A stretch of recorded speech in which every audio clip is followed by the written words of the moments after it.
tonight. This is the fourth event in our series, in the IES lecture series. So this is the first sort of joint activity between the Brussels Institute for Contemporary Chinese Studies and the Institute for European Studies at the Free University of Brussels. What we're discussing tonight is, if you've seen the program, it's the Africa and the Asia nexus, the activity of Asia, particularly Chinese actors in Africa. And what we are hoping, and very sure we will be learning a lot about tonight, is how China's rise and increasing activities in Africa, in the development but also security spheres, what sort of implication this has for the EU as an international actor in Africa as well. And I'm very pleased that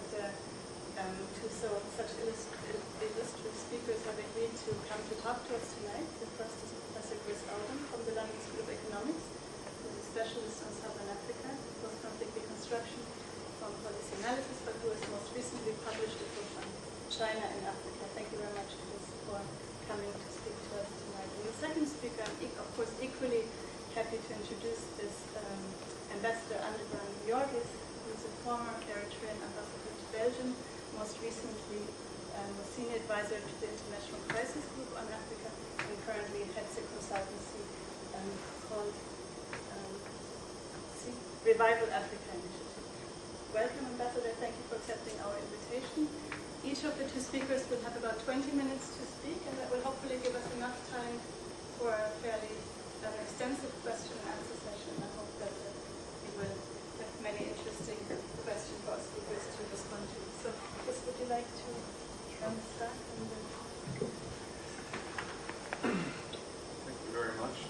I'm going to, there was a point in my academic career when PowerPoint was something I wasn't familiar with. Now I'm addicted to it, so I'm afraid I have to stand up and give you a PowerPoint presentation. What I'm going to discuss today is a sort of a survey of China in Africa, what I see to be the main drivers and perhaps stresses in that, and its potential sources, or the potential for cooperation and or competition between Europe or with European interests. It's a huge topic. It wasn't too long ago that this topic was actually there were very few people working on it, and it was a very narrow topic. But today, of course, we have to start, or I feel compelled to start by saying the myth that there is one China in the sense of, not politically sense, but in the sense of one Chinese actor, and you can talk about China, is increasingly difficult to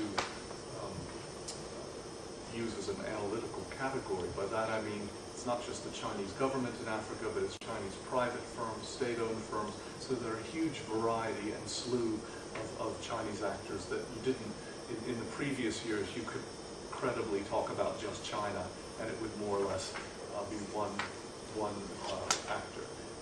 Equally, of course, Africa is not just one actor. As the Polish journalist Kaczynski says that he's been to Africa and it doesn't exist, he knows because he's seen it on the ground. And what he means by that is there are 53 African states. So anything we say that's about China and Africa, we have to keep in mind that there are diversities here, that we're making some sweeping generalizations.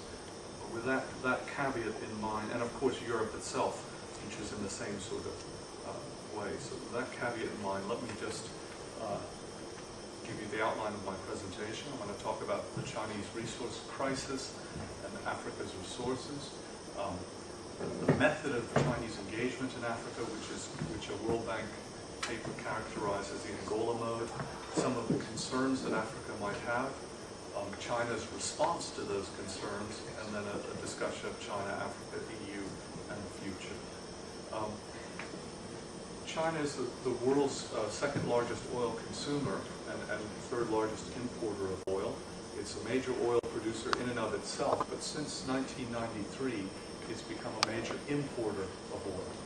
Okay, now what this has done, and 1993 is not an idle date in that sense, what this has meant is if you look at China's, the Chinese states drive outward, what some have called the going policy, it stems from this period, this acknowledgement that the dynamic Chinese economy needed external resources, new sources of resources to continue to fuel the high growth rates.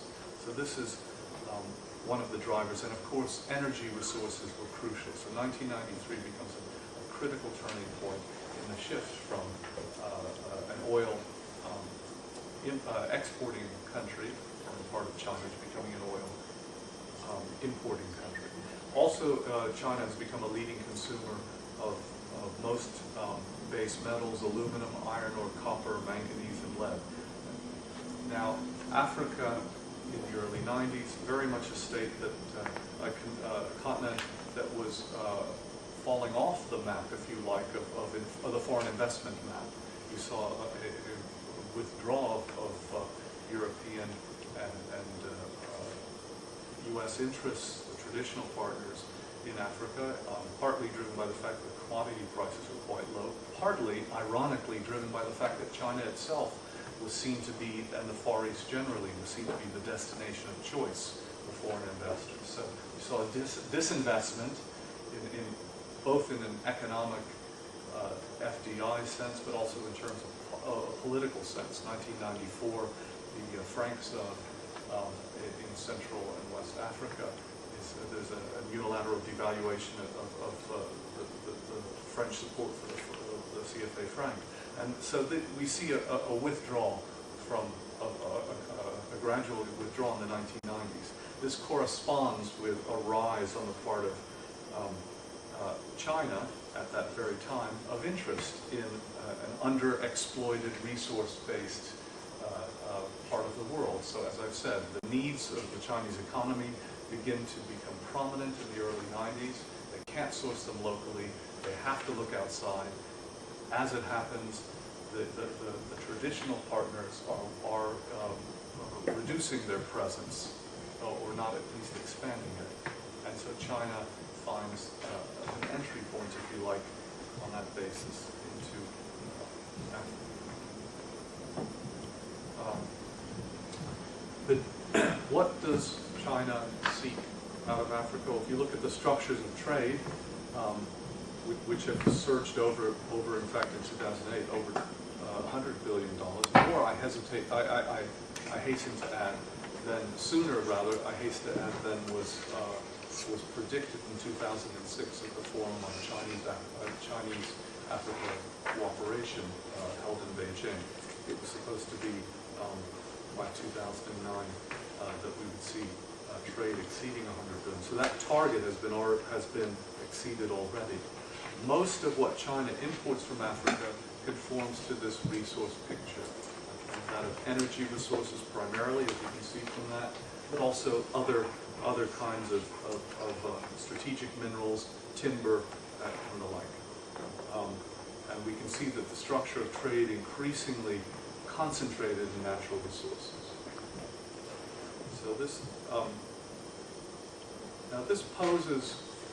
Well, let me carry on. As far as Africa's becoming a leading oil supplier to China. In fact, for a few months, short months, Angola actually became China's largest foreign supplier of oil. It's now in second place with Saudi Arabia, asserting itself as the leading site for oil. But that suggests how important Africa's becoming for Chinese economic interests. And again, if you think about the structure of the Chinese political environment, insofar as it needs to continue, the government needs to continue to deliver economic prosperity to the population as a whole, Africa's part in assuring that prosperity becomes increasingly important.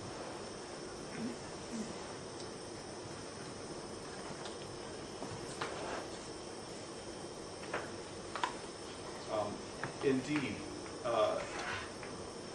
it's not just oil, but certainly other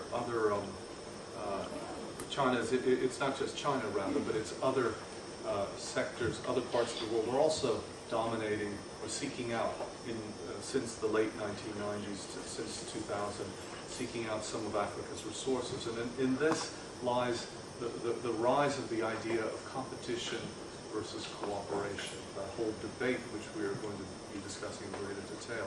And I think this also highlights one of the problems that China faces, which is to say, if you look at the structure of trade between China and Africa, it doesn't look very different from the kinds of trading relationships it's had with traditional partners.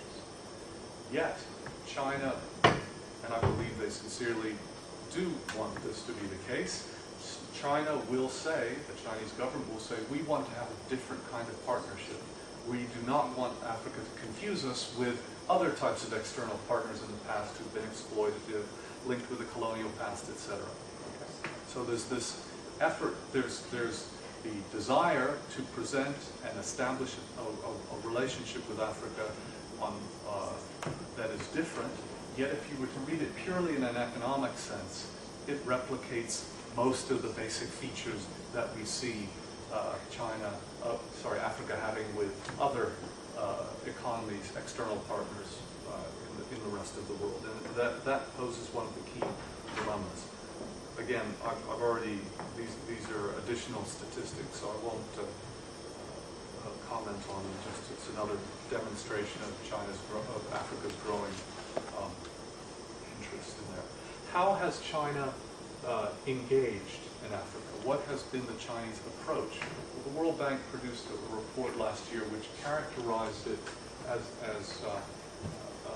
China's engagement with Africa as something called the Angolan mode. This is because they took one particular case, and then the case of China's engagement with Angola, and extrapolated upon it. What does the Angolan mode mean? It means that a packaging, if you like, of Chinese diplomacy at the high end, of political commitment on the part of China, coupled to long-term supply agreements, right, for resources, African resources, in exchange for Chinese financial support, okay, low-interest loans, sometimes grants, but it's basically rooted in concessional loans, aimed at infrastructure.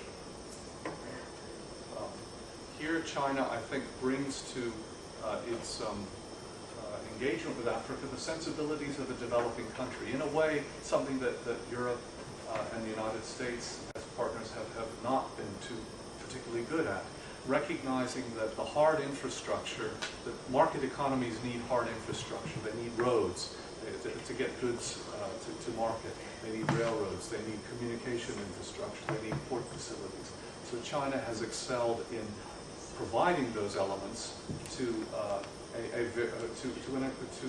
continent that has been suffering from, or has had traditionally had a lack of investment in infrastructure. And indeed, that perhaps is one of the reasons why China's been able to move so quickly into Africa. Its recognition of this need and its willingness to place its substantial financial resources in the service of that. Okay. This Angola mode, as I said, is an attempt to link long-term supply agreements, meet the resource needs of the Chinese economy, and utilize its own substantial financial reserves, link those, plus address domestically the oversupply of, for instance, construction firms. There's a huge number of construction firms operating in China. There's labor, there are problems with employment, of course, and so this is a way to expand or give exposure to companies abroad that might not otherwise get that. Chinese companies might not otherwise get that exposure.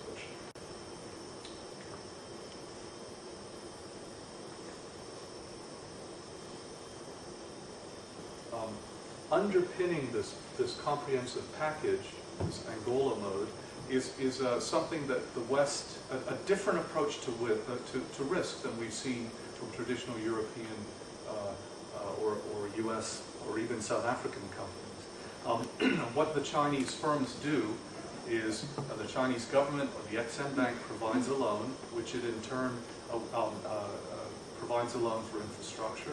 The Ministry of Commerce then takes a list of preferred companies with whom it works, and they contract, or they bid rather, on the contract for the particular piece of work, let us say rehabilitating a railroad in Angola. They then are awarded the contract based on their ability to price it, right, and meet the price needs of the Ministry of Commerce.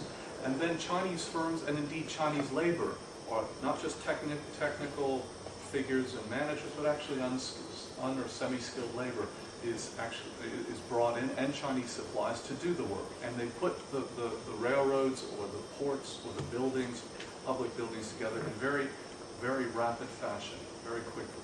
And again, it's a testimony to the Chinese work ethic that they're able to do so. But the underlying reason for this approach, or an underlying reason for this approach, is it minimizes China's exposure to risk. Remember, they're moving into new territory. While they may have had political relations with almost all of these countries before, they did not have substantial commercial ties, because the China of 1970s, 60s, 80s was not a commercial actor, it was a political actor. Now they're moving into Africa in a different way as a commercial actor, and they have to assess, they have to work out risk. How do you manage that risk? The best way to manage that risk is to not do as some international financial institutions or donors have done, that is to say, put the money in the hands of African governments, budget support or whatever. Rather, keep it within China, keep it, identify projects and only employ Chinese firms and Chinese laborers, known quantities, so that the work is done with minimum exposure to uncertainties in the African commercial environment, uncertainties of corruption, uncertainties of political, of other forms of risk, sometimes political risk. So that's been the effort anyway. The other feature of this Angola mode and this attempt to mitigate or to offset risk has been the emphasis of it on elite ties. Remember, African governments, almost all African governments, hold the title deeds, if you like, to the resources that China and indeed all external actors want to get access to. So naturally, the Chinese government has been working as closely as it could with the regimes in power to gain access to these resources. Hence the high-level the packaging, not just of loans, but also including, for instance, the construction of palaces, or presidential palaces, public buildings of various kinds, stadiums, things that other donors and other would not be able to do on their own. But China has a much more comprehensive approach. It has a government, it has the government will, if you like, behind this engagement. So this has changed the dynamics to some extent of China's involvement. It's deeply connected to the elites in power. What this does is this holds implications for interference, for the non-interference policy. Okay. China has a stated policy, as we all know, that of non-interfering in domestic affairs of states. Yet, by tying itself closely to the regimes in power, it inadvertently is drawn into local politics, whether it wants to be or not. And I will argue that it doesn't want to be. I don't think that the Chinese government wants to be exposed in this way, yet it is in the nature of this elite regime engagement to bring it directly into domestic politics. So the result of this is that as China becomes its interests are more sunk, if you like, into Africa over the long term, new investments and the like, the more it becomes dragged into domestic affairs of different states. And in fact, one expression of this is the rise of opposition movements which have sought to use China as an election tool, if you like, if it's a democratic government. You can see it in Botswana. Zambia is perhaps the most prominent. The DRC, I've just given you cited one opposition figure. all of these things, the lack of transparency between Chinese on some of these loans, not all of them, I hasten to add, I think we should be realistic here, that there's not much transparency in many loan packages, be they Chinese or non-Chinese, but this still is one of the points of criticism. And opposition figures have gravitated towards a criticism of China's, of the government of the day's links with China on the basis of the lack of transparency. And again, I give you a quote there from the Congolese. Even I was in Angola earlier this week talking about this subject, and again, the Angolan, it was quite self-evident. The Angolan government was defending the Chinese presence. The Angolan opposition was trying to mobilize support around the idea of being against some of the things that China was involved in. So they are locked in, whether they want to or not, into the domestic affairs of these African countries, and that holds certain implications. I don't have my watch, and I have 5 minutes. Okay. What are some of the concerns that the Chinese engagement holds for Africa, and then how do these play out from the European context? One of the concerns is all this new debt that's being taken on. The last time Africa took on a vast amount of debt was during the commodity boom of the 70s. And the result, once that boom ended, it was saddled with tremendous debt. We see a pattern perhaps replicating itself again, as we know that commodities have suffered considerably in the last few months.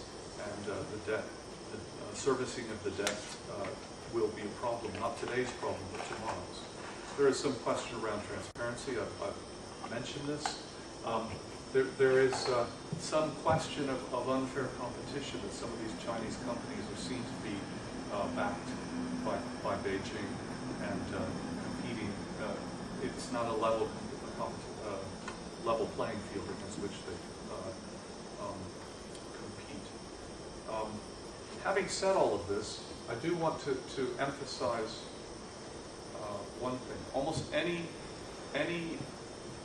comment one can make about China and Africa, if it's less than 6 months old, I think it's subject to close review, because China has been dynamic, or Chinese foreign policy has been dynamic, and there's almost as they've gotten more exposed to the African environment, as they've become chastised in the build-up to the Olympic for their relationship with the Sudanese government, the Chinese foreign policymakers have sought to change or at least alter some dimensions of their foreign policy. So China's Africa policy is a moving target, and anything that was said perhaps in 2002, 2004 may not hold for today.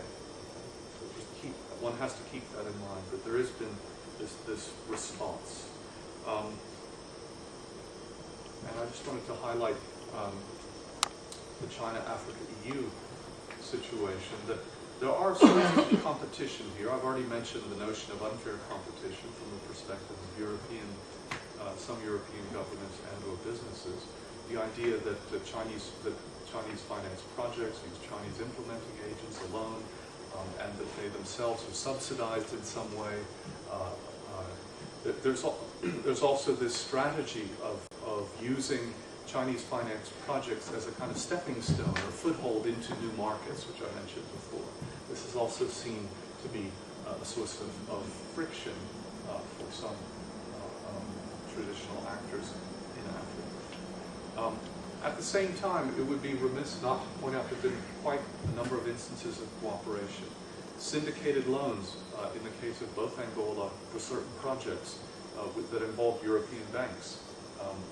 In Angola and Sudan, there's been joint ventures, the sharing of technology, again, in Angola, offshore, in West Africa, in the oil sphere in particular. The hiring of Chinese technicians, foreign firms, South African firms in particular, have sought out to, once these guys, Chinese contractors, are done with their particular contract, they've actually sought to employ them and bring them in because they work more cheaply, but their technical abilities are quite good, so they've tried to bring them and employ them into their own organizations. And then in a general sense, as the World Bank asserts, there's a $32 billion annual shortfall in infrastructure. So there shouldn't really be competition. It should be complementary, that there is plenty of room at those prices, if you like. There's plenty of room for many actors. Now, just to conclude here, China's engagement with Africa follows the pattern of traditional partners. Okay? Engagement with the elitists, with elite regimes, resource-backed loans, it's profit-driven. And this poses a problem because China wants to assert that this relationship is not like the traditional partners. So it's being judged on the basis of the degree to which it differs from traditional European or U.S. partners. The other issue is that China's Africa policy is dynamic, that it's been flexible, it's been sensitive in certain instances to international pressure, sensitive particularly to African pressure, appropriately so. That is one of the issues. There are problems as the diversity of Chinese actors hits the stage, as it were. Private companies who are completely or outside of this network of Chinese government loans and the like, raising finance on their own, independently taking investment choices to move into, for instance, the DRC, are behaving rather badly. And this is a problem not just for Africa and Africans, but the Chinese government acknowledges this. It says that they do not have control over every actor that's out there. And the result of that is that their name is being tarnished by the behavior of firms, some of the small mining firms, for instance, in the DRC or in Zambia. So this is a problem for the Chinese engagement and its Africa policy, the perceptions of China's role altogether. The last point I should make is that African governments have excelled in the past at diversifying external partners. So they welcomed China precisely because it allowed them to move away from their traditional partners. Interestingly enough, there is evidence both in Angola and Sudan, to take two of the largest trading partners, that these governments would like to re-engage or diversify, reach out to the West now, or to European partners, because they don't want to have all their eggs in a Chinese basket in the same way they didn't want all the eggs in the European basket. There's one problem with that strategy. Under the current economic climate, the EU, the United States, they have a very low appetite for risk. So they're not actually in a position to engage in the way that they did perhaps a year, 2 years ago. At the same time, Africa itself is suffering, beginning to feel the impact of the drop in commodities. The result of that, I would assert, is that China, with its financial resources, its sound balance sheet, is in a position to secure a long-term standing in the resource sector and markets, and indeed is set to chart Africa's future for the near future. Thank you. Thank you very much. That was certainly very interesting. I've learned about these Ambassador Giorgis here next to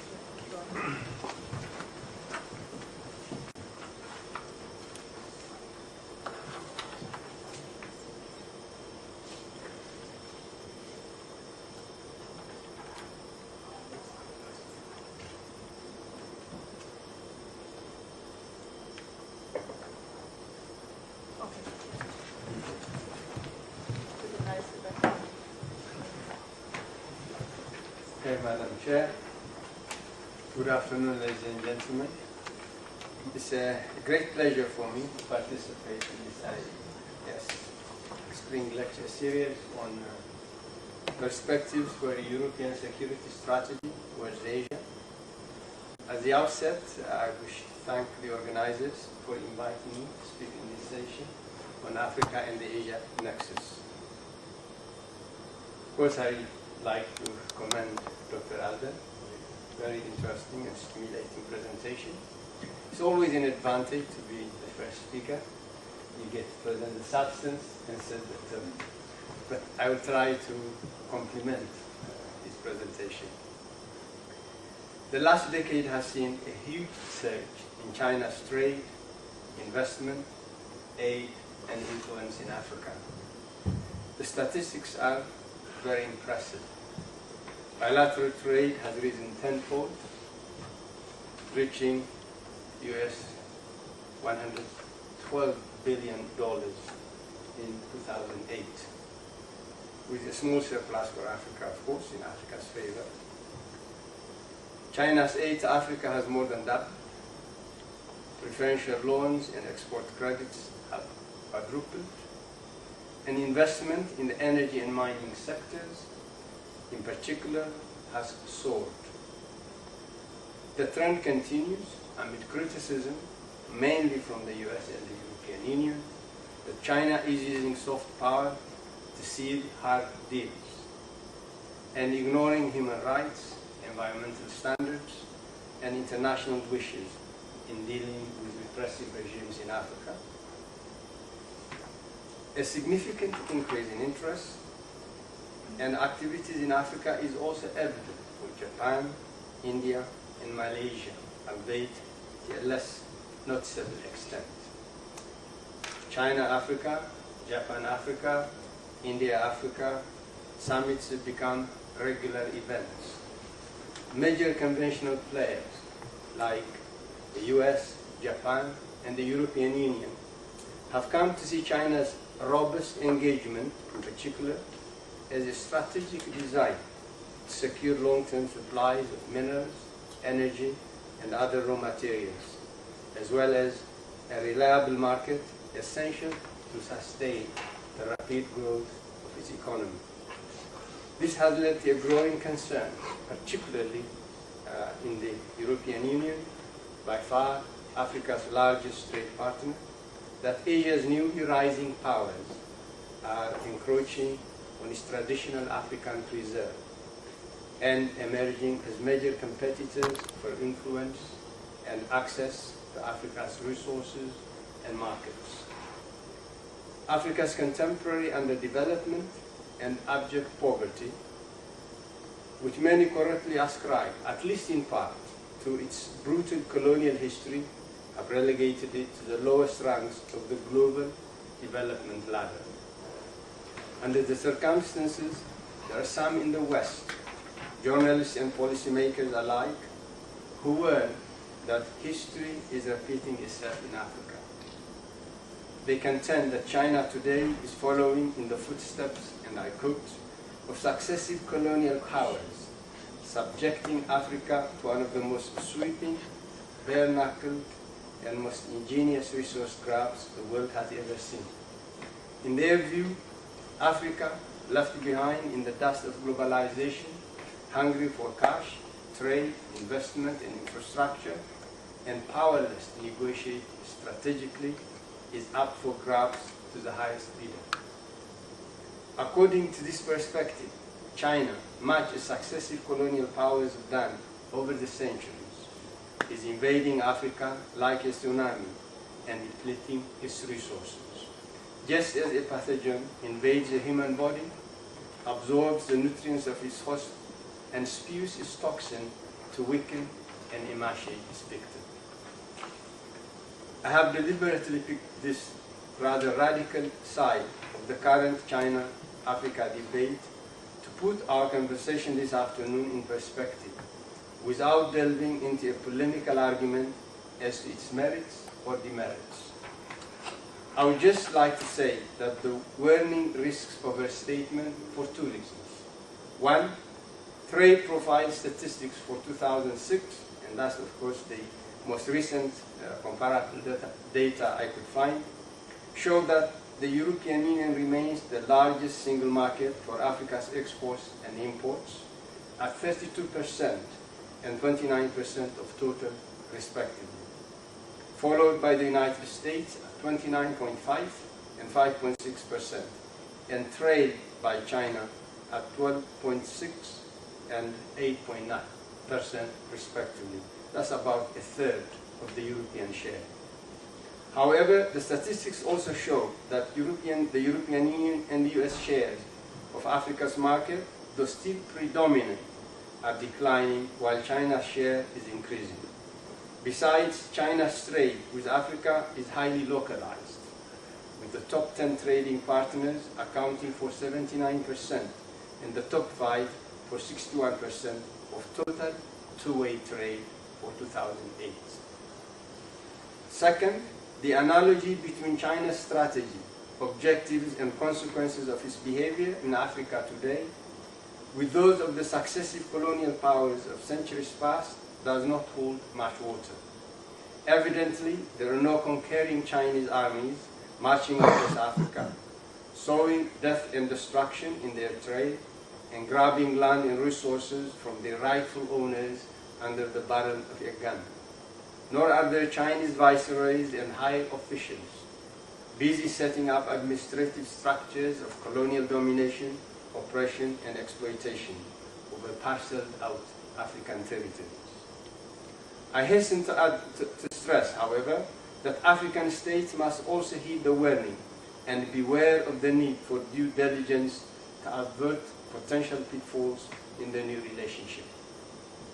They must make sure that Chinese trade, aid, and investment operate not to stifle the growth of Africa's manufactures, but to boost its development and improve the livelihood of its people. It should be unacceptable that China's operations benefit just the ruling national elites. African leaders have the responsibility to ensure that they yield mutual benefit and help create and sustain African employment, growth, and wealth. They should be held accountable for the success or failure of China's engagement in their respective countries in accordance with these benchmarks. Surely, the long-term viability of Africa-China cooperation will depend on the extent to which the levels of this cooperation are used to help address Africa's pressing challenges. At this juncture, I wish to underscore that despite their cultural diversity and different levels of socioeconomic development, Africa, Asia, and Europe are interconnected by geography, linked by shared history, bound by a common destiny, and face similar security challenges in the rapidly emerging global village of the 21st century. Under this global reality, the promotion of their respective regional interests and common security objectives would require them to cooperate rather than compete in Africa. Against the backdrop of these general remarks, let me pose three thematic questions to help animate our discussion on Africa and the Asia nexus and reorient the broader debate away from polemics towards realistic policy options. First, what are the most pressing challenges facing Africa today, and how could better triangular coordination and closer cooperation between the EU, Africa, and China help more effectively tackle this challenge? Second, what are the implications of China's growing role in Africa for the EU-Africa relationship? More specifically, do China's rising role and influence in Africa present a challenge or an opportunity for the long-standing relationship between the European Union and Africa? And third, would a new EU-Africa-China relationship, bilateral relationship, mediate the lingering tension that underlies the European Union's predominant historical position in China's rising nascent role in Africa, and render it more conducive to Africa's development? Let me briefly deal with these questions by way of an opening to our broader discussion later on. First, the first question: what are the key challenges facing Africa? It is no exaggeration to state that Africa faces myriad problems. But the most pressing problems include conflict, climate change, pandemic disease, and poverty. One could also possibly add dictatorship, tyranny, and state failure to the list. I will deal with conflict. Africa is beset by multiple wars and violent conflicts. Despite the scant media coverage, Africa stands out as the most war-torn, conflict-ravaged, and crisis-ridden continent. From the Maghreb to Zimbabwe, from Somalia to Cote d'Ivoire, from Darfur to Kivu, and from the Ogaden to the Niger Delta, there are about 25 active or simmering conflicts of varying intensity throughout Africa. These wars and conflicts entail immense loss of life, huge destruction of property, and lost opportunity for development. According to a UN report, Sub-Saharan Africa lost over 1.5 million people between 1990 and 1999 as a result of armed conflict. The consequences of violent conflict are pervasive and long-lasting. They exert a devastating impact on the most vulnerable members of society, especially women and children. The above-cited UN report provides an estimate of the global magnitude of the tragedy involved for the same period. About 2 million children killed, 6 million permanently disabled or seriously injured, 1 million orphaned or separated from their families, 20 million forced to flee their homes to live as in IDPs or as refugees, and 10,000 killed or maimed by landmines every year. The second pressing challenge for Africa, or more pressing challenge, is climate change. We all know that climate change is a serious global problem and its consequences affect all humanity. In Africa, climate change is disrupting rainfall patterns, expanding the spread of the Sahara Desert, already the largest desert, degrading an already damaged and fragile environment, and threatening traditional subsistence farming and livestock grazing. Its dire effects operate as key drivers of poverty in many parts of sub-Saharan Africa in particular. The third is pandemic diseases, the third most pressing problem Africa faces in my view. The World Bank estimates that pandemic diseases like HIV/AIDS, malaria, respiratory infections, tuberculosis, measles, etc. decimated about 10.8 million lives in sub-Saharan Africa in 2000. Millions of Africans continue to perish from preventable diseases. When not instantly fatal, these diseases waste lives, destroy livelihoods, and wreck communities. And the fourth and final most pressing problem I want to talk about is poverty. Wars and conflicts, climate change, and rampant disease inhibit development and stoke poverty. These scourges block hundreds of millions of people in many parts of Africa in a fierce daily struggle for survival, competing for increasingly scarce resources to eke out the food, water, and energy needed to sustain life at the very margins of death. These problems are often compounded by the malaise of dictatorship, tyranny, and corruption in a number of failing, or fragile states. Despite the positive change taking place in some African countries, it's as if much of Africa continues to rotate in an axis of bad governance and revolve around a vicious cycle of wars and conflicts, breeding underdevelopment, environmental degradation, disease, and poverty.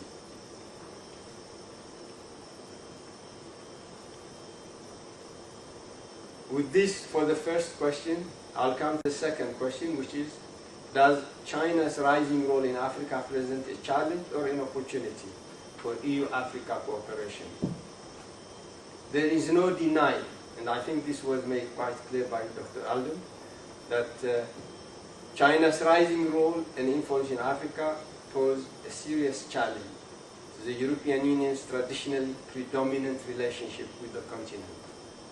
Viewed through the prism of old-style rivalry and zero-sum game, China's advances would be seen as EU's reverses and its gains as the EU's losses. At the same time, Africa would merely be exchanging the EU for China as its chief external interlocutor without much benefit or gain to show for it. That's why there is a need for a paradigm shift in the conventional mindset to turn the challenge into an opportunity for a win-win calculus for all stakeholders in Africa. Indeed, there is room for a proactive policy of coordination between the European Union, Africa, and China on a number of crucial issues. An EU-Africa-China trilateral partnership should seek to calibrate and align Chinese and EU intervention in Africa to promote common objectives and deny wiggle space, in some cases, to repressive regimes that seek refuge from EU criticism and aid conditionality for bad governance and human rights violations in China's seemingly uncritical embrace.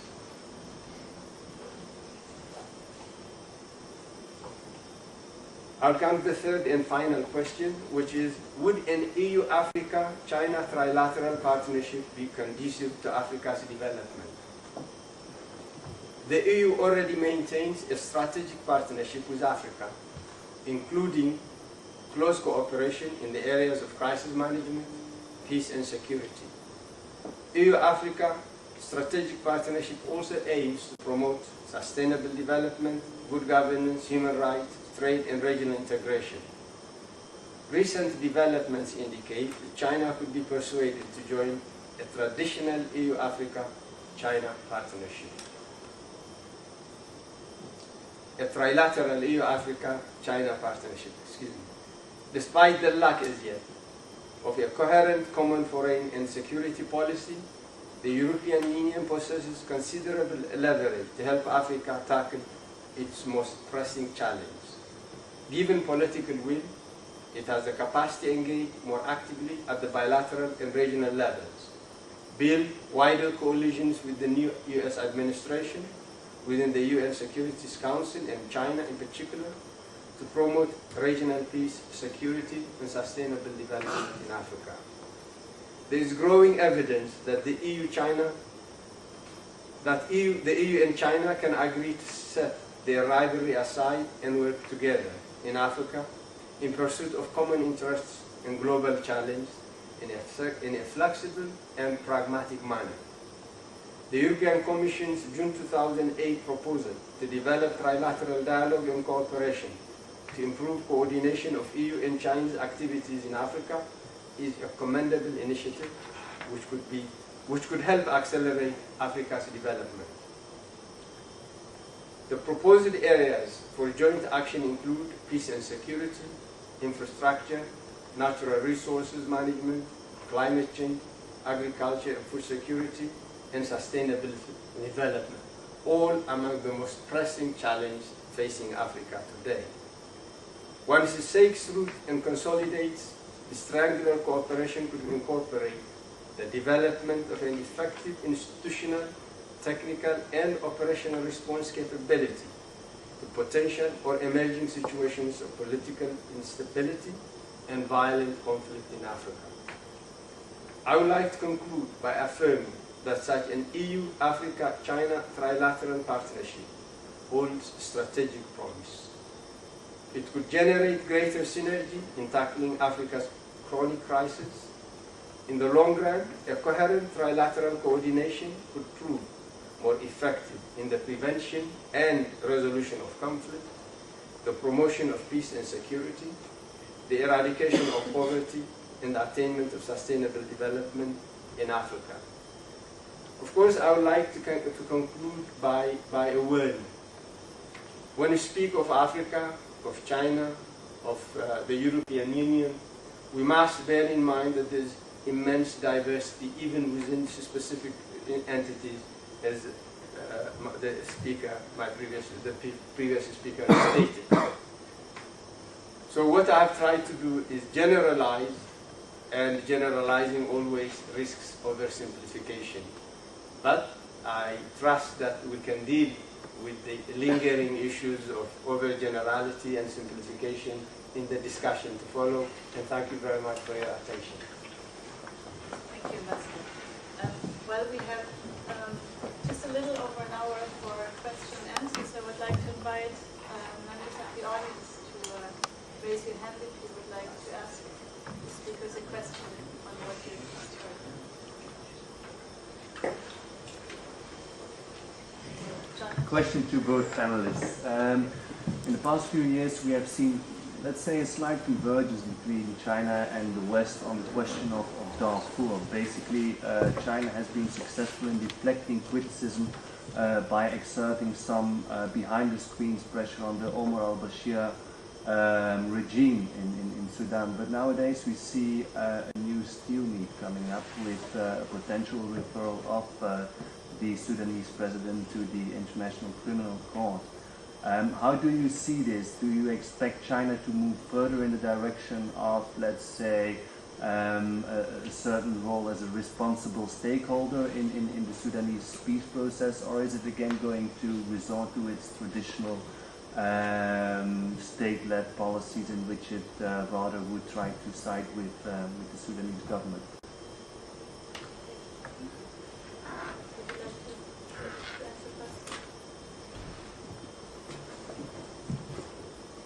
I think, in my opinion, the trend towards convergence would continue. In the specific case of Darfur, China appointed a special envoy and has exerted, I believe, discrete pressure on the Sudanese government to at least minimize the systematic obstructions with which they have treated the issue. Not only of Darfur, but also the South and the North problem. They also have some peacekeepers, I think a little over 300. So they're already engaged. And also, given the fact that China in Africa is there to try to secure long-term sources of energy, strategic raw material, etc., peace and stability are in its long-term interest. So this convergence is not just convergence of ideas, but I believe also a growing convergence of the recognition of the underlying interest. And yes, in respect to the arrest warrant issued by the ICC, China's reaction has been quite strong. I think that's to be expected. But China also knows that this is just a public relations exercise, because the decision has been made. Even in the Security Council, there is enough support to deny a deferral 1 year if the issue is raised, because there are sufficient members of the P5 which have aligned their policy positions with the decision of the ICC. So China needs to make this noise to show support, to demonstrate credibility to the Sudanese, but at the same time I believe that the underlying current is for the trend of convergence that we've seen to continue, and especially in view of the proposed European Union, Africa, China trilateral cooperation. I'd like to think that the trend would continue. I agree with some of this, but perhaps it's differences on emphasis here. For me, my impression is that China's, part of that evolution of its foreign policy has been to move away from strict adherence to non-intervention and to distinguish non-intervention, which can happen under certain sets of circumstances by invitation or the like. Peacekeeping is one of the most obvious expressions of this, but with non-interference. Interference is a bad thing. Intervention can, under certain conditions, be acceptable. What I think worries the Chinese foreign policy makers is this, while I agree there is convergence, that they're worried that they're going to be dragged further and further towards positions they don't want to be in over the long haul. And they talk about not having not wanting precedents to be read into too many of the activities with respect to Darfur. They don't want to. They want to ring fence these and see these as events, not as a process of transformation of their foreign policy towards one. Because they recognize that over the long run, there's a point at which it begins to call into question some very basic positions they have.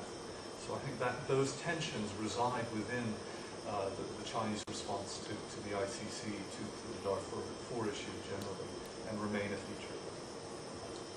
Great. Can I just ask? Yes, sure. I would like to compliment Dr. Alden's response.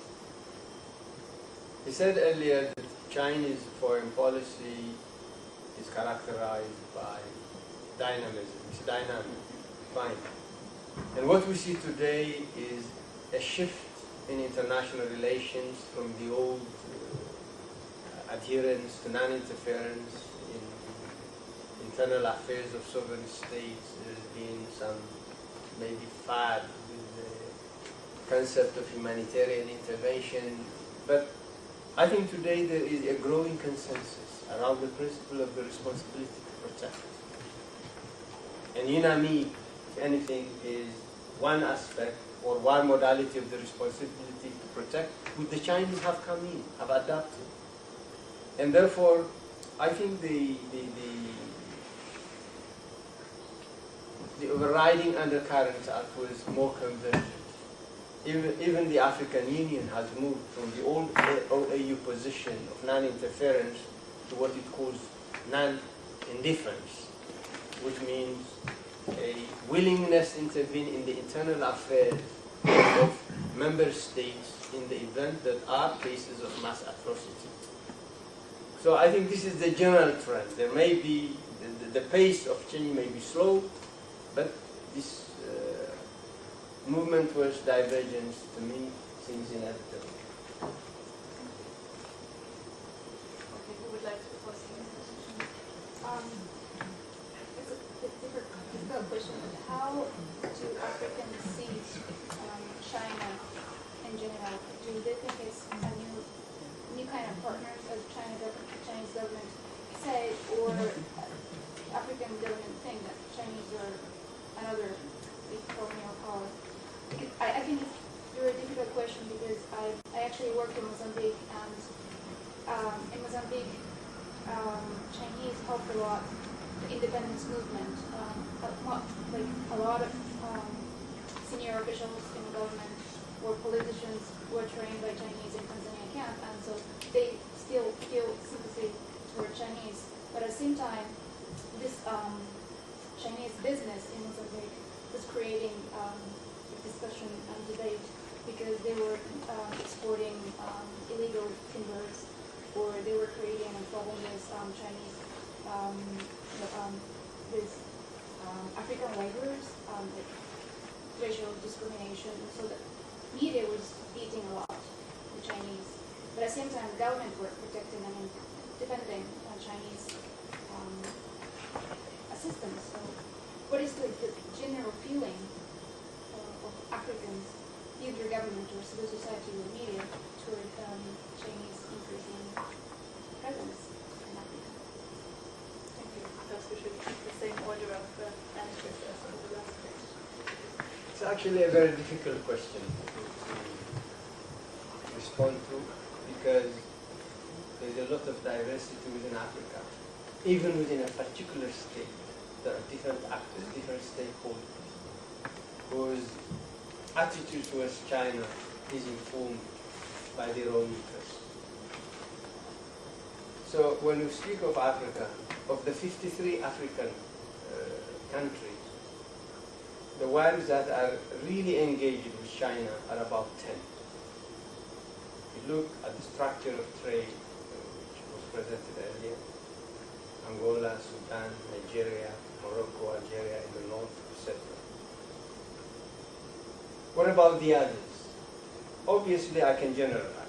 Most African governments, particularly those who are criticized for their lack of good governance, economic, political governance, lack of respect for human rights, rule of law, etc. See China as an alternative to the West, where the aid, the investment, even the loans come without strings attached. There's no air conditionality. So perhaps it's a safety valve. They diversify, it's some sort of insurance, security for them. And that may give the European Union or the United States, whatever, second thoughts about insisting strictly on the application of this conditionality. So this is one. If you go to Africa, for instance, the oil drill or the refinery, say the one in Sudan, since we're talking about Sudan, outside Khartoum, the refinery. You go to the refinery. From the guards at the gate, all the workers, the clerks, they're Chinese. And what does the government think of them, of this project? What do the local businesses think? And what does the common man and woman on the street think? They have different perspectives. You go to Southern Africa, you see Chinese owning even small retail shops, vendors on the streets, etc. So you can sense resentment that these people are taking jobs, businesses that could be rightly the local people. As China, perhaps 3 decades ago, was a different actor. So this is part of what's influencing it. It does have a development impact, and this certainly from, say, an African economist's perspective. Well, I'm not African. I'll extrapolate from what I've read or heard. There are the concerns that Africa's modest gains in industrialization and diversification away from resources are being undermined because of the competitiveness of Chinese firms. But again, this is what we bought into when we moved into globalization, which was so it's not it happens to have a Chinese face at this stage, but there's no reason it need in a different setting, in a different era, it would be a different actor that was doing the same. It's about the part of the country or the region that's able to put together the most competitive companies or products. I'll give you a specific case of the impact of Chinese intervention in Africa by citing the examples of shoe and textile industry in Eritrea, my own country. These two were inherited from the Italian era, and they were quite burgeoning, and they were supplying not just the local market, but beyond the local market, Ethiopia, Kenya, Uganda. They had a good market. Nowadays, all the shoe factories, all the textile factories are closed.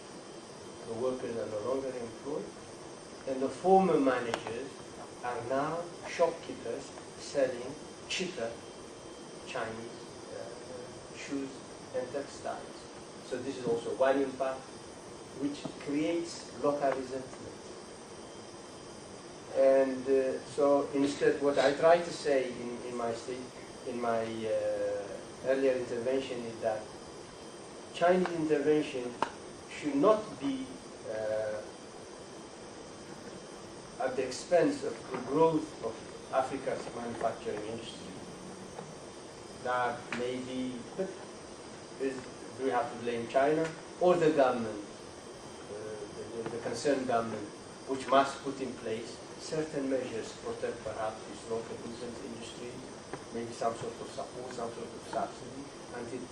This is, of course, a matter of policy, but talking about the attitude of people towards China, the people who've lost their jobs, the people who've lost more profits by manufacturing and selling, who've turned now into mere sales people, all of that, it impacts on their lives and therefore affects their attitudes towards China. Let me draw out my Indian neighbor a little bit. Until now we have been focusing quite a lot on the Sino-European dimension of Africa's foreign partnerships. But what about India? if we are addressing the issue of the security dilemma in Africa, which might exist between the EU and China to some extent, what is the dimension of the involvement of other foreign actors, such as India, Russia, but also, for instance, the Gulf states? I think that it are rather these actors that are stimulating competition with China, also reducing China's scope for moving closer to the European Union, than that it's a matter of a security dilemma between the EU and China directly. So what about India, for instance, in the question of Sudan? We have seen during the Sudanese crisis, the crisis in Darfur, that there was quite close tit-for-tat game between India and China in terms of hammering out new oil deals and so forth. Thanks very much, John. That's Chris would like to answer the question. I think that it's been quite telling that India's engagement in Africa has largely fallen outside of the radar. It hasn't been. It's been there. It's certainly excelled, and with the India-Africa summit of the previous year, there was a kind of public presentation of that.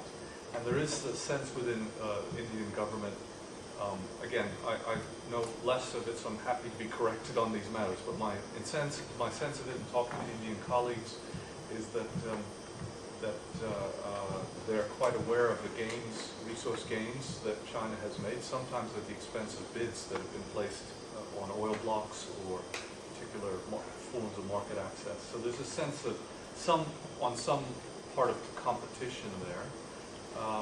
And you could argue if the vision which the ambassador, my colleague here, has painted of cooperation between the EU and China is possible, it is perhaps less possible with the India-China dimension. There's more likelihood of friction there because they're competing directly for this. They're coming from the same place, if you like, the same similar economic situation, developing emerging economies. The response of India and China to the piracy off the Horn has been very interesting. So we see friendly, I won't say competition, but certainly a desire to play a role and both be seen to be playing a prominent role. And as my Indian colleagues have said to me, after all, it is the Indian Ocean, like you said. Whatever that means, but you can read what you will into that. But so I think that there is that dimension. The other thing I was just to add one comment is that the behavior of Indian firms have not always been exemplary. I mean, if you take, for instance, in Zambia, the Indian mining firms, in terms of their behavior and their presence as a part of the mining sector overall, it's much more significant than the Chinese partners. Yet they fall under none of the scrutiny. Now, why is that? We can explore the reasons for that. I'm not sure, but in any case, it is worth noting that this does occur. I would just like to compliment. Yes, it's not on the radar, but in the western rings of the Indian Ocean. That's the whole eastern African coast all the way to the south, aided by large expatriate communities. India is much more active than even China. But this doesn't come to the radar quite often. What about the other actors that were mentioned in the question? Russia, the Gulf states, perhaps also the US, which wasn't part of the question, nevertheless, acting perhaps in competition. I think the US is a major player. In fact, after the European Union, is the second major player in Africa. Volume of exports, volume of imports from Africa. I think the pace of US investment, particularly in the Gulf of Guinea, West Africa sector for oil, energy, etc., is picking up. And I think the US wants to augment its role by moving the Africa Command from Stuttgart somewhere in Africa. To date, of course, no African country has been willing to host this force. It's a problem. But the US is a major player on its own right, and of course its role is, at least at the political level, increasing. Russia's traditional involvement in Africa has been mainly as arms supplier, and not really much in terms of commercial interaction. The Gulf states, really in selected places, there could be significant investors. In the aggregate, globally, they're really minor players. They're not that big a player, and they cannot really come into the picture on the scale of Europe, China, or the United States. I just to elaborate or to add a few things. One is that in the agricultural sector, we're seeing interest in the Gulf states, Korea, China, have all either engaged in or expressed interest in creating essentially large leasing or purchasing, but mostly leasing, large expanses of African land to address food security concerns. So in a sense, the first move into Africa of the late 20th century was one that was driven by resource security concerns. From say 2004, there's now an increasing interest in addressing food security concerns, and yet again Africa is seen as somehow the answer. Whether that is true or not is a different matter. And it does, I would argue that resource security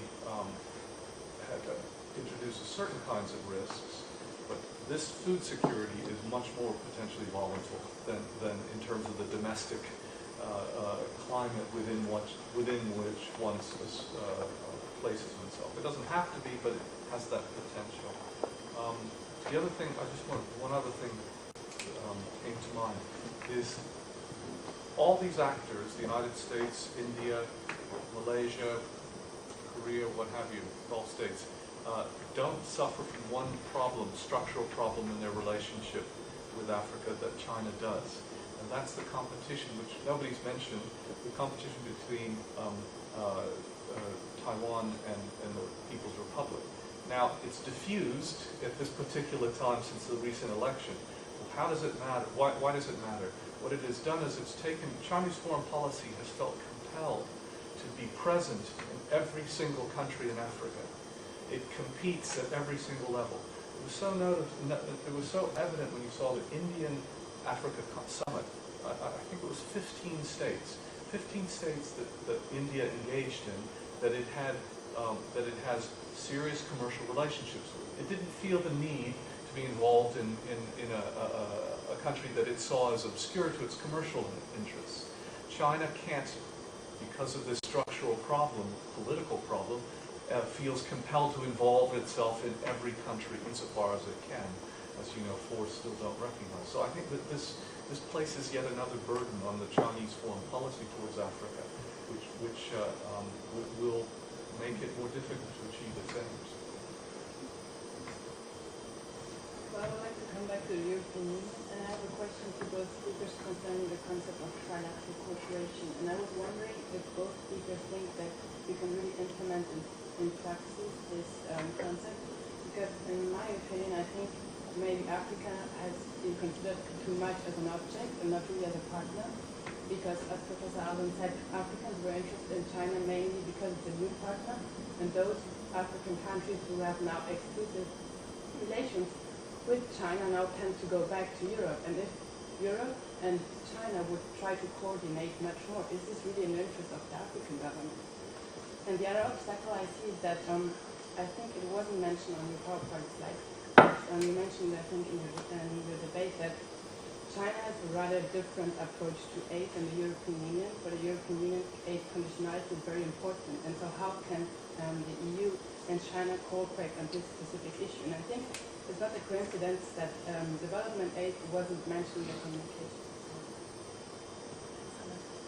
Okay, who would like to go first? Rather complex question.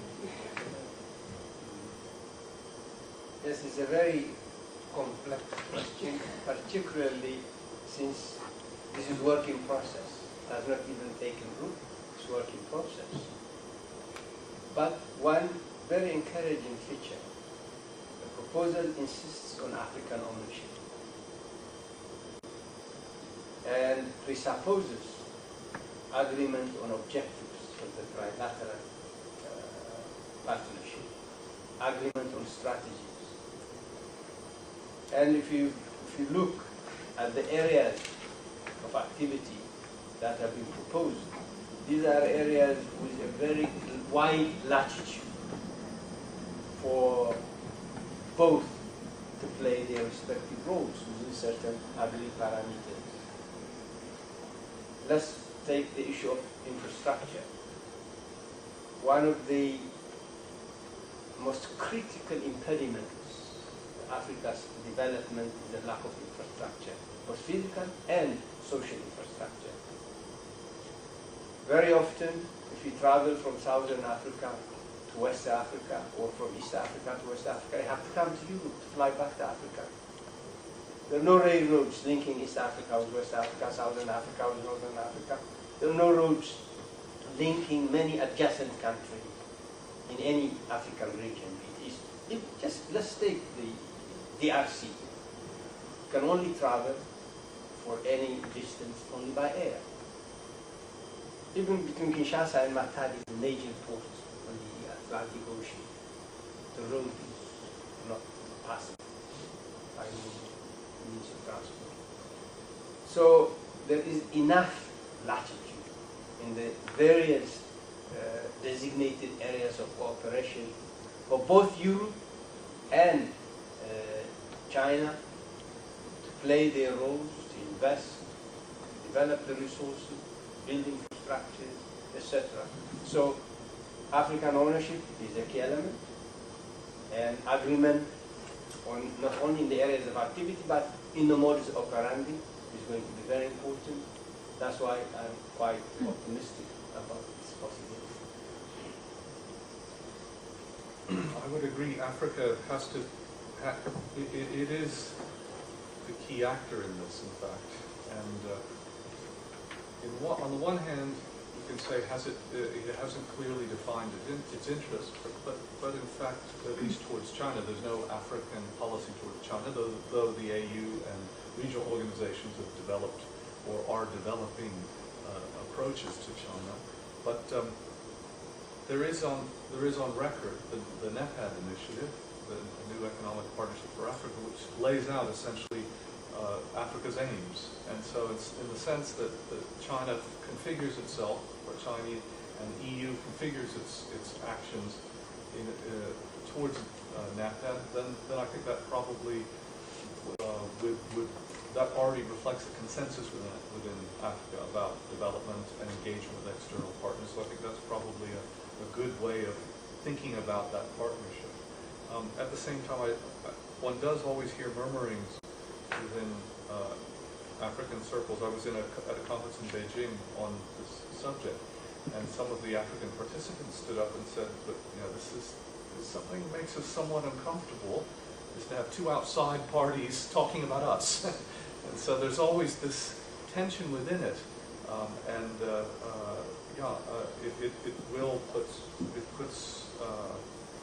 it will remain a problem until Africa feels that it is fully in charge of this agenda, which is about itself, as it should be. Okay, next question. Probably the most common situation that's looked at in terms of China's evolving relationship towards Africa is the Sudan and the Darfur crisis in particular, because there's been a lot of media focus on it, and China's obviously developed a greater sensitivity towards how its role is looked at by the rest of the world community.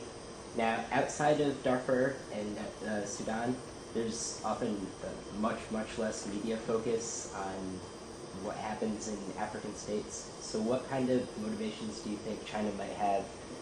What kind of incentives might there be for engaging with the international community and bringing more about international norms to its relationship with Africa outside high-profile areas like Sudan? Just in the security field, or? No, in general.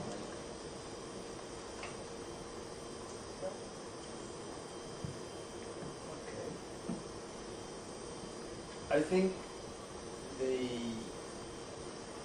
fact that China has been doing business quietly outside the areas of major international focus would be agitated by this new approach of this trilateral partnership. Because there are underlying principles of engagement, there are areas of engagement, and there are objectives that are commonly defined. So there will be pressure, both from the European side and, most importantly, I hope, from the African side, for China to adjust its modus operandi, even in these countries that are outside the radar of world public opinion.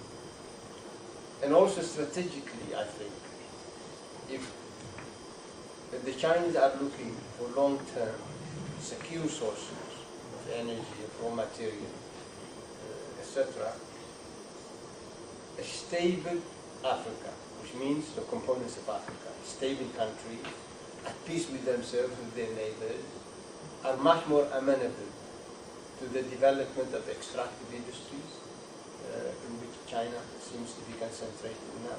So there is self-interest, but there is also the pressure coming from the other two partners, and they have the leverage to make that pressure felt in China, or in Chinese policy-making circles. I would share that. I would emphasize or underscore stability. That's, you know, if you're in there for commercial reasons, you need stability. It doesn't. Stability is achieved many different ways, but the other thing that business is operating in any environment, but let's say the African environment in this case, increasingly care about are things like accountability. I'm not using the word governance, but I think there are points of convergence between European interests and Chinese interests around the question of accountability. They don't want to be taken for a ride. They don't want to have to suffer the losses due to corruption, or for that matter, instability generally. So points of cooperation are clear in these areas, and I think are areas to build upon for future engagement in the group. Any other questions? How does the financial crisis affect African development? I know that European and US and US ODA have decreased drastically, and will China stay, or will China decrease their involvement too, or how does that affect development? Because the commodity prices are up, and I think trade is decreasing too. And if the principal interest is natural resource, and then how does that affect development? Financial factors.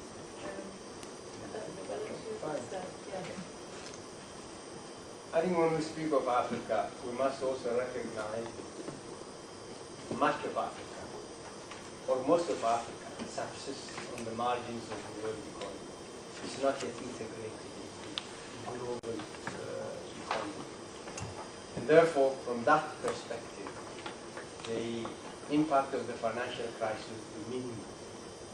But there are countries within Africa that are major players in the world economy, suppliers of strategic raw materials, commodities, etc. And the extent that the financial crisis generates a decrease in demand, also a decline in the price of this commodity, they will have less and less export proceeds, foreign exchange reserves.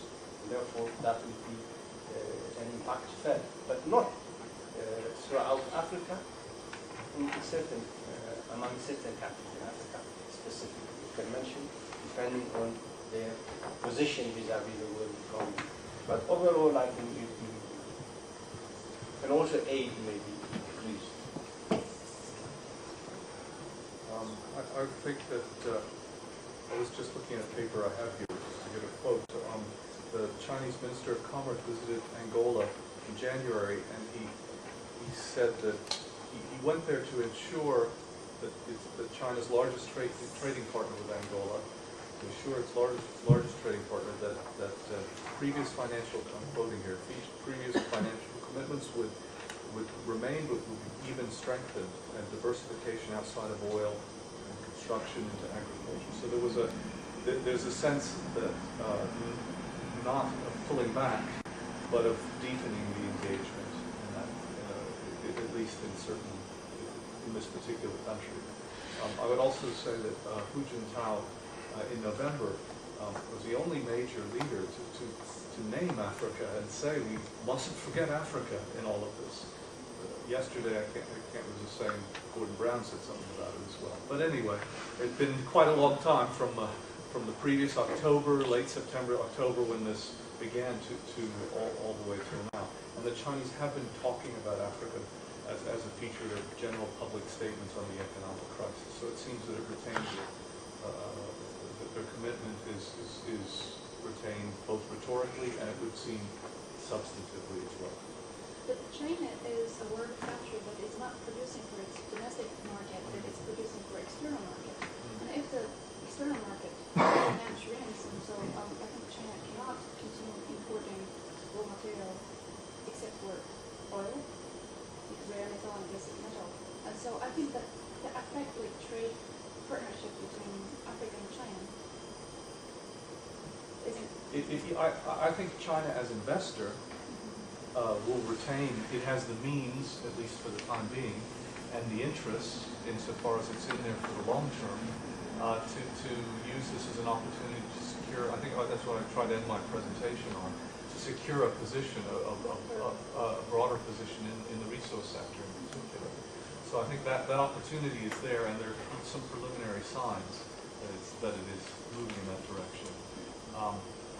You're right, of course, the demand is, I mean, some Chinese firms in Zambia and the DRC have pulled out, for instance, because these are the private firms that had very low profit margins, and they were dependent upon sky-high commodity prices as to cover their costs. So either they're closed or they're suspended, and they're working down their inventories and waiting for the economies, the demand to pick up again. So there, it's as varied as the ambassador said. It's as varied as the actors that are out there. However, in the leading resource, the energy sector and the like, it's Chinese government that's driving those things, and they have access to the finance to position themselves if they wish to, as they're doing in Australia, Rio Tinto and all this sort of stuff.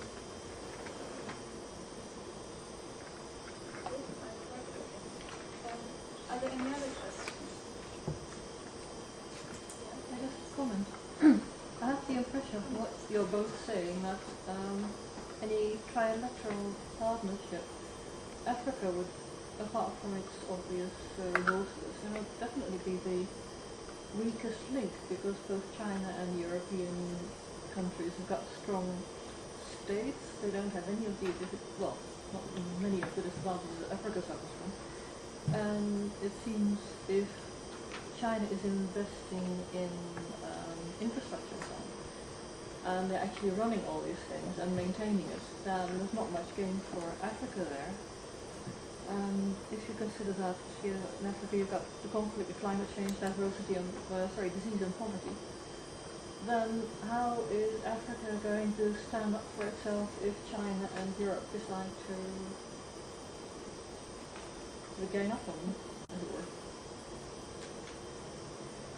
Calls for diplomatic experience, I think, that happened. I think the challenge is for the African countries to come up with a framework of engagement that allows the Chinese not to come with the money and the engineering skills for infrastructure, but also with the capacity for technology transfer, to train local people, employ local people. In other words, this engagement should also be creating African employment, must be creating African wealth, must be contributing to Africa's development. Yes, Africa's negotiating position makes it the weakest link, you are right, but Africa is also the owner of the resources. and it's also the target of the rivalry and the tension inherent in that rivalry. And therefore, it can use, if it plays its cards properly, correctly, Africa stands to gain. And instead of, for instance, continuing this situation of raw materials export, they could insist, depending on their bargaining position, the specific situation of the country, on more value addition for their commodities, processing, semi-processed, semi-finished, etc. But we have to look at each specific country situation. We have to look into its bargaining position. We have to look at how important it is, not just economically, but also strategically in the overall game. And what domestic or national assets it has at its disposal. How strategically can it negotiate? And what mechanism does it have to deliver on what has been negotiated? I think these are questions that African countries and their leaders must answer, in my view. Only thing I would add is that long-standing partnerships require good, strong partners. So there's a need to have that articulate, capable partner in Africa. And the Chinese may benefit in the short term, or the EU in the past, in the short term weak partners, but I think long-term sustainable relationships need good partners, and they will find that they want to support that. Perhaps I can just formulate a quick follow-up question to use my position as a chair, but I was wondering throughout this presentation how we, either as international actors, the EU, or perhaps regional actors in Africa, could foster this sort of political agency. I mean, where do you see an opening to, move Africa away from being the weak state to, developing action and corresponding position? Does this have to be sort of taking place in the form of global discourse over the aid concept or conditionality, or is this something that could be done that's region-specific or country-specific? How would the EU make it? I think the EU has sort of a roadmap in its strategic partnership with Africa. It has first and foremost Cotonou, which also links the Caribbean and the Pacific. But I think Africa is a major component of this partnership. And they have agreed principles, essential elements. And when there is a divergence on this essential element, a dialogue is convened. And the dialogue is intended to be a corrective measure. So I think the whole idea is that African development is not possible without also democratizing African society, without also allowing the initiative, enterprise of the African people a free hand, so that you move towards democracy, towards good governance, rule of law, respect for human rights, and opening up, liberalizing the markets. You diminish state control, and you give more and more to private enterprise. You also try to develop a free press, which would be instrumental. And then hopefully development would generate a large middle class that would tend to countervail the excesses, abuses of the elites. So, of course, this is work in progress. But there is already a roadmap. There are instruments that can be leveraged to ensure that the African country, the specific country, or Africa as a whole, moves along this map. Of course, it's easier said than done because there are many problems. And when a specific country is involved, the issue of sanctions, the issue of solidarity, the issue of it's a very complex issue. But at least there are guidelines, there is a framework within which to address these issues. I would say in specific terms that the debate that is happening within the development community, within the Western or the donor development community about the failures of aid, which China in some sense has demonstrated and is willing to promote the idea, may be the starting point for reconfiguration of where Africa's voice is more readily placed at the center of a reconfiguration of what constitutes good practice, efficient aid, or whether it should disappear altogether or not. There are some that even talk in those terms. I'd also say there was when the World Bank was for structural adjustment terms, it put in, it put resources into financial ministries and trained people because based on this principle of wanting good partners to work with, and perhaps something could be done in that score as well to expand the training programs. Okay, any other questions? Just on one of the specific aid practices that was talked about, the fact that the Chinese are investing more in infrastructure as the whole project, managing it, implementing it themselves. What capacity do you think the African states that are benefiting from this infrastructure investment have to maintain that down the road without the assistance of the Chinese? Like, how can that be translated over to local management?